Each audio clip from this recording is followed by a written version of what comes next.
Hey, welcome back. Before today's lesson, let's take 30 seconds to recap. Last class we covered 3 key things. First, before you invest, you need to build an emergency fund.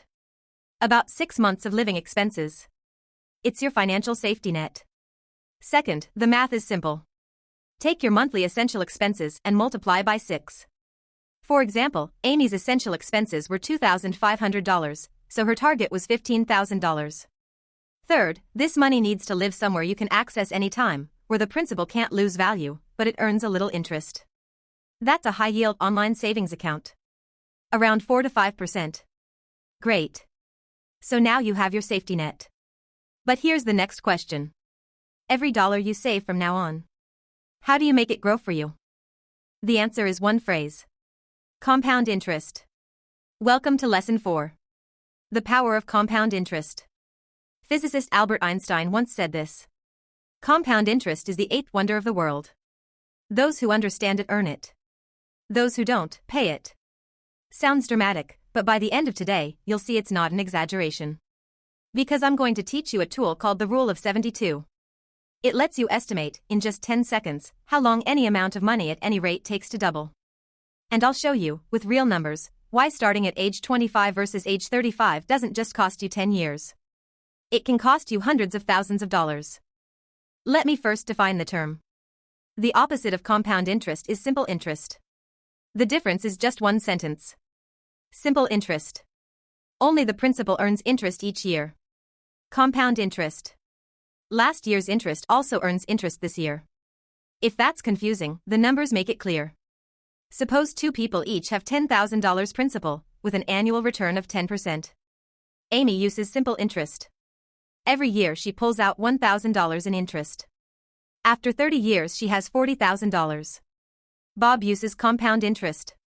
The first year he also earns $1,000, but he leaves that money in the account.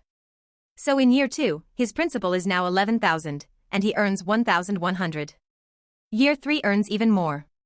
After 30 years, Bob has $174,000. Amy has only $40,000. The gap is $134,000. Same principal, same rate, same time. The only difference. Whether you let the interest stay and keep working. That's the essence of compound interest. Your interest also earns interest. Okay, here's the question. How do you quickly figure out how long any sum of money will take to double? You can memorize a very practical formula called the Rule of 72. The formula has just one line. 72 divided by your annual return equals the number of years to double. 3 quick examples. Example 1. If your annual return is 8%, then 72 divided by 8 equals 9. Your money doubles in about 9 years. Example 2. If you only put it in a regular savings account at 2%, 72 divided by 2 equals 36. Your money takes 36 years to double. Example 3. If you buy a stock or ETF with a long-term annualized return of about 6%, 72 divided by 6 equals 12. 12 years to double. You can also use it in reverse. Want to double in 10 years? You need a return of 72 divided by 10, which is 7.2%. Why 72? It's a mathematically derived approximation that's especially accurate in the 4 to 12% range. No calculator needed. You can do it in your head. From now on, every time someone tells you a plan promises X% annual return, you can immediately do the math. How long does this money take to double? You'll find that many flashy plans actually take a very long time to double. Let's apply the Rule of 72 to real cases. Suppose today you have $30,000 sitting untouched for 30 years. Plan 1. Park it in a regular savings account. Annual return about 2%. After 30 years, it becomes $54,000. It doesn't even double. Plan 2. Buy investment-grade bonds. Long-term annual return about 5%. After 30 years, $130,000. Quadrupled. Plan 3. Buy a broad market stock ETF. Long-term annual return about 8%. After 30 years, $302,000. 10 times your money. Did you see that? Same 30,000, same 30 years. Choosing 2% versus 8%, the gap is $248,000. Use the Rule of 72 to understand it. 2% takes 36 years to double. So 30 years can't even double once. 5% doubles in about 14 years. 30 years means it doubles a bit over 2 times.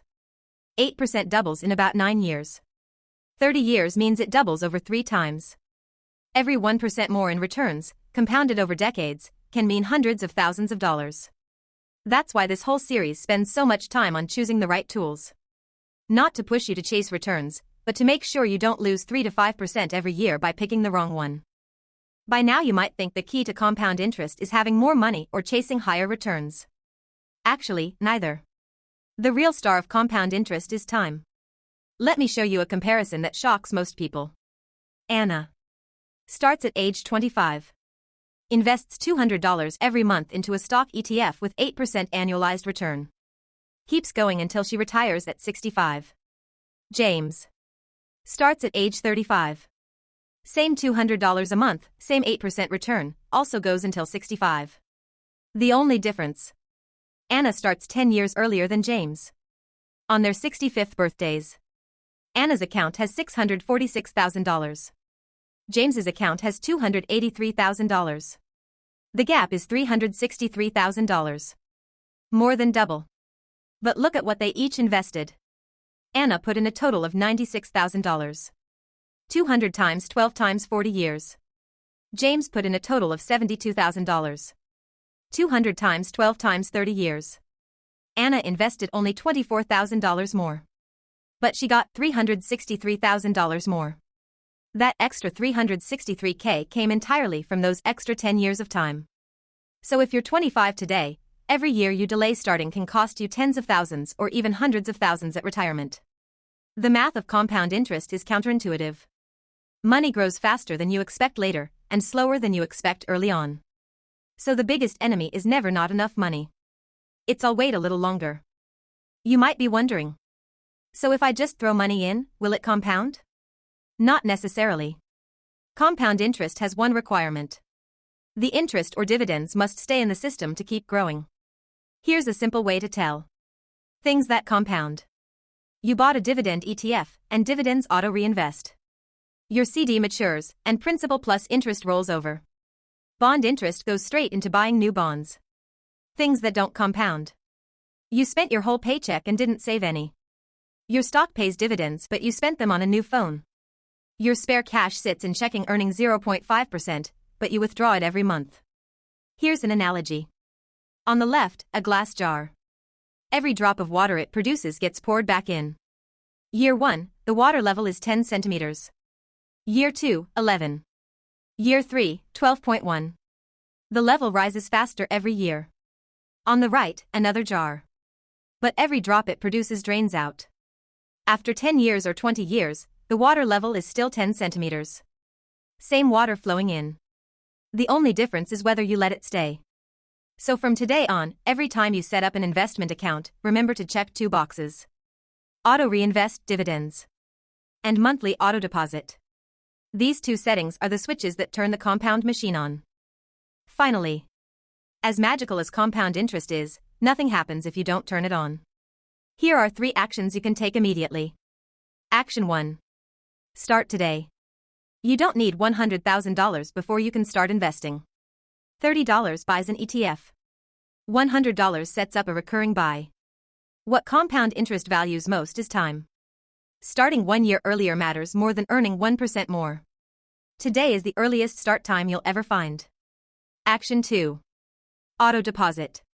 We covered this in earlier lessons. Human willpower is limited. Set up an automatic monthly transfer from your paycheck into ETFs. Once it's set, you never agonize each month about whether to invest. The money goes in, buys, and accumulates by itself. While you sleep, compounding works for you. Action 3. Reinvest all dividends. Most brokers and bank investment apps have a setting called Dividend Reinvestment, or auto-reinvest. You absolutely have to turn it on. This setting decides whether your jar keeps rising, or stays stuck at 10 centimeters forever. Start early. Automate. Reinvest. These 3 actions together are the key to starting the compound machine. From the day you flip the switch, your only job left is to wait while time works its magic. Okay, that wraps up lesson 4. Today you learned the difference between simple and compound interest, how to use the rule of 72 to estimate doubling time in 10 seconds, why time is the real star of compounding, and how to turn the compound machine on. Before we wrap up, I want you to do 3 small exercises. Things you can finish this week. First, take the rule of 72 and calculate how your current savings approach is doing. If you only park it at 2% in a savings account, it takes 36 years to double. If you put it in an ETF at 8%, it doubles in 9 years. Write both numbers down. Second, open your phone calculator or a spreadsheet and run the math. How much will you have at 65 if you start 1 year later, or 5 years later? The number will be bigger than you expect. Third, if you don't yet have a monthly auto deposit into investments, set one up this week. The amount doesn't have to be big. $30 to $100 works. The point is to get the compound machine turning today. Do these 3 things, and you've officially invited the 8th wonder of the world into your life. Next lesson, we tackle a very practical question. What should I actually buy? I'll introduce the most beginner-friendly investment tool out there. ETFs. Why do almost all personal finance books recommend new investors start with ETFs? How is it different from individual stocks or mutual funds? See you next class. If today's lesson helped you, don't forget to subscribe and hit the bell. See you in the next lesson.